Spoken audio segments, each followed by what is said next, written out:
Oke guys, sekarang kita bakal bahas sistem ekskresi. Nah, di sini udah ada tujuan pembelajarannya. Kita bakal bahas struktur, fungsi, maupun proses yang ada di sistem ekskresi manusia. Kita hubungkan, kita bandingkan, dan juga kita cari tahu apa aja sih contoh-contoh penyakitnya. Kayak gitu. Oke, jadi ekskresi adalah proses pembebasan sisa-sisa metabolisme dari tubuh. Ekskresi merupakan proses yang ada pada semua bentuk kehidupan. Nah, pada organisme bersel satu, produk buangan dikeluarkan secara langsung melalui permukaan sel. Untuk organisme multiselular, memiliki proses ekskresi yang lebih kompleks. Contohnya kayak keringat ataupun urin.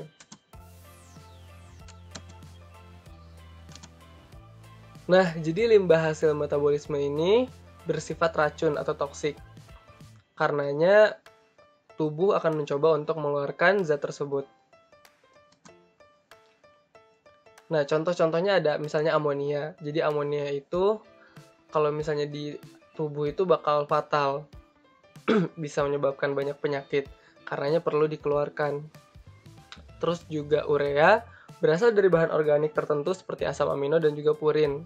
Pembentukan urea terjadi di hati. Urea sangat mudah larut dalam air dan sifat racunnya 100.000 kali lebih kecil daripada amonia. Pembentukan urea berasal dari daur ornitin. Nah, ini daur ornitin. Teman-teman bisa lihat di sini. Di sini ada senyawa kimia yang diolah dan diproses gitu ya sehingga menghasilkan urea.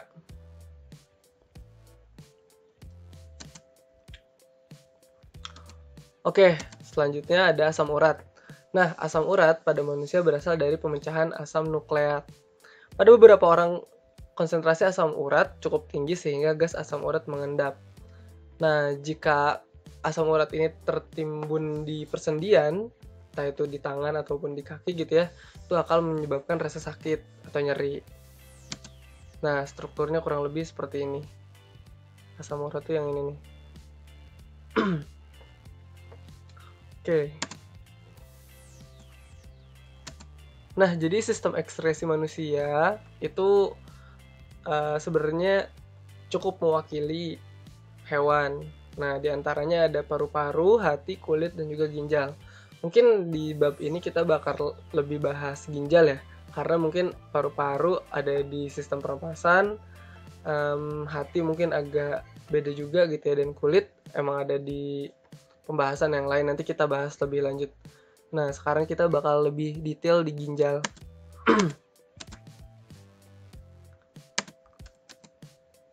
Ginjal atau ren berbentuk seperti biji. Nah, jadi teman-teman bisa lihat di sini ada dua ginjal. Nah, ginjal ini berwarna merah keunguan, dan ginjal yang lebih kiri lebih tinggi sedikit daripada yang kanan. Nah, terus juga teman-teman bisa lihat dari anatomi yang lain gitu ya. Di ginjal ini juga ada yang namanya arteri dan vena. Nah, jadi ginjal itu kan fungsinya juga untuk mencuci darah ya. Jadi darah yang masuk ke ginjal itu bakal difiltrasi, kemudian nanti disalurkan lagi ke tubuh. Nah, jadi darah yang masuk ke ginjal itu melewati arteri. Setelah masuk ke ginjal, difiltrasi gitu ya. Setelah cukup bersih, akhirnya dipindahkan lagi melalui vena. Kayak gitu. Terus setelah itu, zat metabolit yang di dalam ginjal, setelah diolah lebih jauh gitu ya, akan disalurkan ke ureter. Nih, saluran ureternya. Nah, terus setelah masuk ke ureter, berhenti di kantong kemih, dikumpulkan gitu ya sampai batas tertentu sehingga memberikan respon kepada tubuh manusia untuk dikeluarkan. Mungkin namanya kebelet gitu ya. Setelah itu dikeluarkan melalui uretra dan akhirnya keluar dari tubuh. Oke, jadi kurang lebih gambaran besarnya seperti itu ya.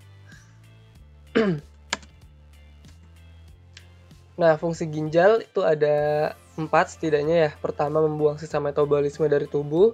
Kedua, mengatur keseimbangan air dan garam di dalam darah. Ketiga, membuang zat-zat yang berbahaya bagi tubuh seperti obat-obatan, bakteri, atau zat pewarna. Dan yang keempat, mengatur tekanan darah dalam arteri dengan mengeluarkan kelebihan zat asam atau basa. Selain itu juga untuk membuang kelebihan bahan makanan tertentu seperti gula dan vitamin.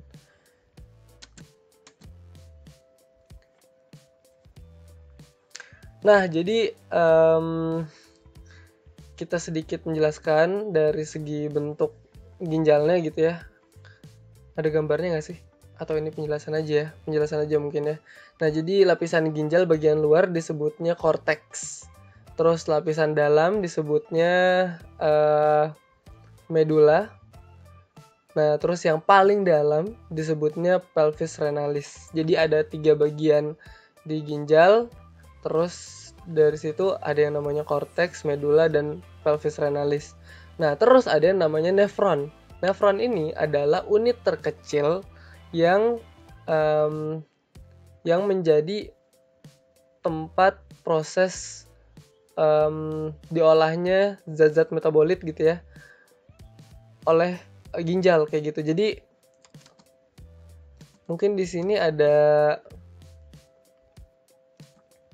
ininya. Nah, ini contoh dari bentuk ginjalnya gitu ya. Nah, bagian luarnya ini korteks. Ini yang warna merah muda. Terus habis itu bagian tengahnya, bagian yang agak dalam gitu ya, agak merah tua, namanya medula. Terus yang warna kuning ini di sekitar sini ada yang namanya pelvis renalis. Gitu. Nah, satu unitnya itu dari korteks, terus medula, terus pelvis renalis itu namanya nefron kayak gitu. Jadi dari sini kita bisa ngelihat kayak apa ya, analoginya mungkin kayak pizza kali ya. Kalau pizza itu kan ada toppingnya, terus di bagian tengah gitu ya, terus ada bagian luarnya gitu kan. Terus ketika dipotong segitiga, nah itu bentuknya kayak nefron kayak gitu. Jadi nefron itu ketika ada korteks, terus ada medula juga. Nah, di sini kita bisa lihat teman-teman kalau ternyata di bagian korteks ini ada beberapa bagian juga dalamnya. Pertama, ada yang namanya glomerulus. Jadi glomerulus ini yang bakal nerima darah dari arteri tadi ke ginjal kayak gitu, namanya glomerulus. Nih yang kecil ini, yang warna bulat di bagian lapisan korteks ya, kayak gitu. Nah, dari glomerulus ini nanti bakal diolah oleh kapsula Bowman kayak gitu. Terus habis itu nanti masuk ke tubulus contractus proximal, terus dari situ ke lengkung Henle. Nih ke lengkung Henle yang di dalam medula, terus habis itu ke tubulus contortus distal, terus ke tubulus pengumpul, dan akhirnya keluar ke pelvis renalis. Nah, di sini ada 3 tahap dari proses tersebut kayak gitu. Yang pertama adalah filtrasi, kedua reabsorpsi, dan yang ketiga adalah augmentasi. Nah, dari sini kita bisa lihat, pertama, filtrasi ini terjadi di glomerulus. Yang merah ini nih, ini ada darah di sini, terus nanti hasil filtrasinya bakal ditampung oleh kapsula Bowman.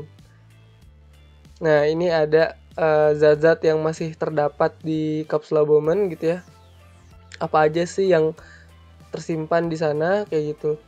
Ada air, garam, urea, glukosa, dan zat-zat yang kecil lainnya kayak gitu. Nah, terus di sini ada zat yang keluar. Ada HCO3, NaCl, H2O, nutrisi ataupun ion kalium. Nah, terus juga ada yang masuk kayak ion hidrogen sama NH3. Terus kelihatan nih yang merah itu aktif transport, jadi menggunakan energi. Ada yang pasif. Yang pasif itu karena difusi kayak gitu. Nah, terus dari situ ke bawah ada pengeluaran air. Terus ada pas ke atas ada pengeluaran NaCl. Terus akhirnya dari sini keluar lagi NaCl, H2O, HCO3, terus masuk ion kalium sama H+. Nah, terus akhirnya masuk lagi ke pengumpul ya, tubulus pengumpul, keluar lagi NaCl, urea dan H2O, terus akhirnya keluar. Gitu. Jadi di sini filtrasi, di sini reabsorpsi, terus yang terakhir ada augmentasi. Nah, di sini ada penjelasannya lebih lanjut gitu ya. Ini filtrasi, teman-teman. Ini lebih jelasnya gitu ya. Nah, di sini darah bakal jadi jauh lebih bersih gitu. Kenapa? Karena glomerulus itu menyaring zat-zat yang masih bisa dibutuhkan tubuh untuk ke daerah tubulus proksimal, terus juga untuk yang bagian protein dan darah bakal balik lagi ke vena gitu ya. Jadi nggak lewat ke ginjal. Nah, terus juga di sini di reabsorpsi banyak banget yang diserap gitu ya. Kayak misalnya nih, ada air, glukosa, asam amino, ion-ion natrium plus, K+, C2+, Cl-, HCO3-, HBO4-2-, dan sebagian urea. Nah, jadi dari glomerulus itu namanya urin primer. Nah, ketika direabsorpsi itu udah urin primernya diolah lagi gitu. Sampai nanti ke depannya bakal jadi urin sekunder. Nah, kemudian juga ada reabsorpsi glukosa dan 67% ion natrium plus ya. Ada juga air dan ion Cl- secara pasif.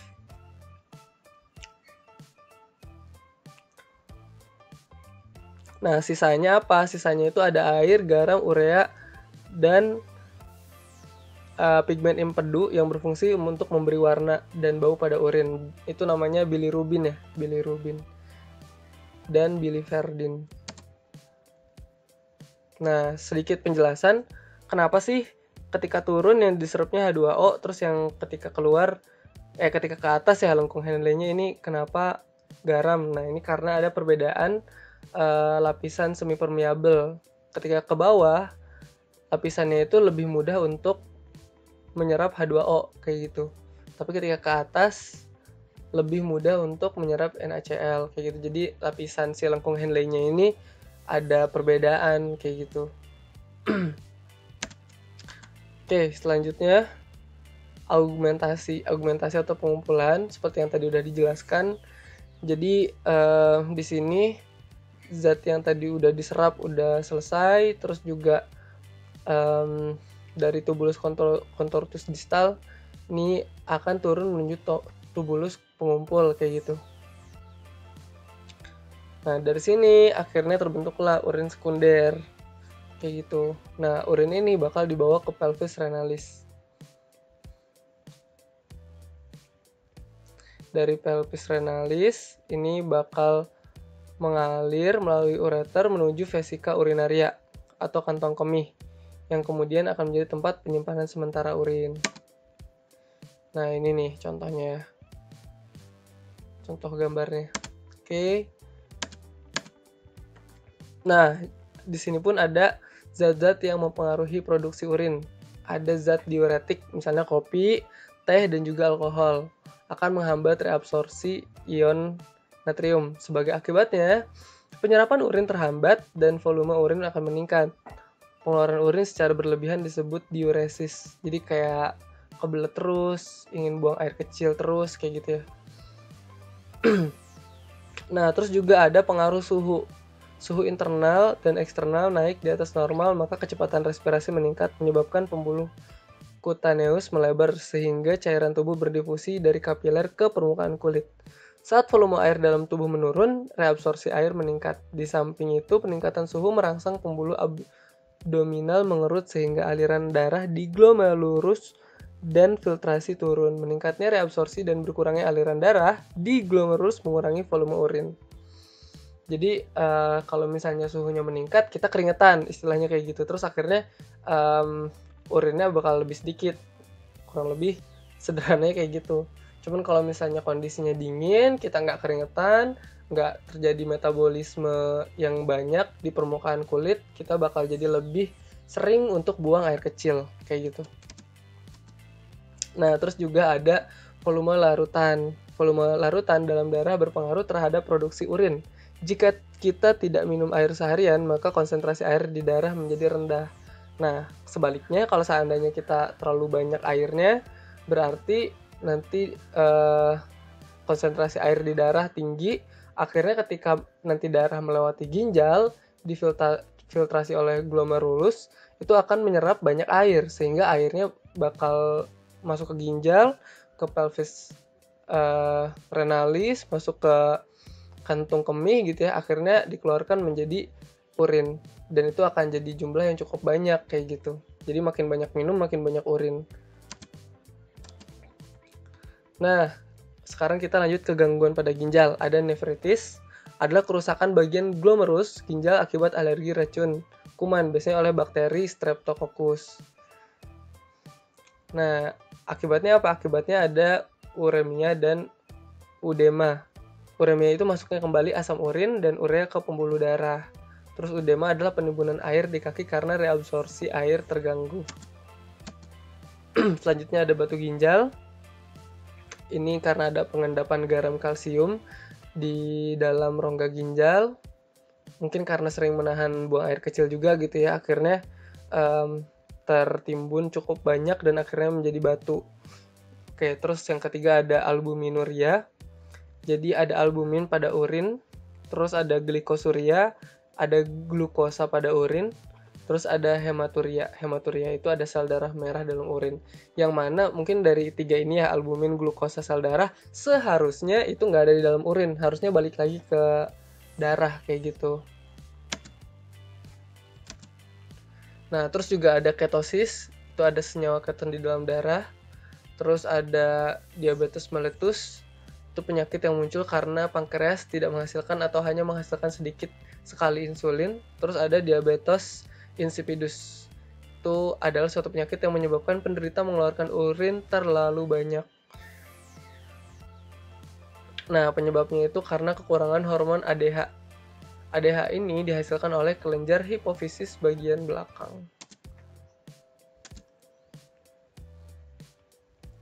Nah, urin yang normal itu berwarna jernih, transparan. Jadi warnanya itu agak kuning-kuning gitu dari zat empedu, bilirubin dan biliverdin yang tadi disebutkan. Terus juga urin normal itu mengandung air, urea, asam urat, amonia, kreatin, asam laktat, asam fosfat, asam sulfat, dan juga klorida.